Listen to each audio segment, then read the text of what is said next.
Hello అండి. Welcome to one more video. ఇంక ఈ వీడియో వచ్చేసరికి ఏంటి అంటే కార్తీక మాసంలో అన్నదమ్ములకైతే భోజనాలైతే పెట్టుకుంటారు కదా! ఇంక నేను గూడా అయితే మా అన్నదమ్ములనైతే నేను భోజనానికైతే ఇన్వైట్ అయితే చేశాను మా ఇంటికి. మరి నేను ఏమేమి స్పెషల్ చేశాను ఏంటనేది ఈ వీడియోలో అయితే చూపిస్తాను. మీరు లాస్ట్ వరకు అయితే వీడియో అయితే చూడండి. ఇంకా దీంట్లో మీకు ఏవేవి ఐటెమ్స్ నచ్చాయో కామెంట్ సెక్షన్‌లో కామెంట్ కూడా చేయండి. ఇంక నేను ఫస్ట్ వచ్చేసరికి ఏంటంటే స్వీట్ పెట్టాలి కాబట్టి సేమియా కేసరి అండ్ పూర్ణాలైతే చేశాను. నెక్స్ట్ వచ్చేసరికి పులిహోర చేశాను.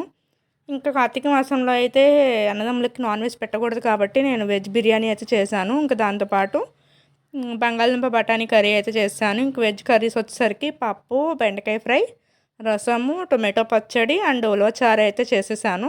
ఇంకా లాస్ట్కి అయితే పెరుగుతో అయితే సర్వ్ అయితే చేస్తాను. ఇక్కడ నేను చూపిస్తున్నాను చూడండి.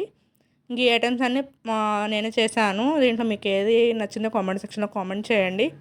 అలాగే వీడియో ఎలా ఉందో కామెంట్ సెక్షన్లో కామెంట్ కూడా చేయండి. మళ్ళీ నెక్స్ట్ వీడియోతో అయితే కలుసుకుందాము. మీరు అంతవరకు అయితే సబ్స్క్రైబ్ చేసుకోవడం మాత్రం మర్చిపోకండి. Thank you for watching. Bye bye.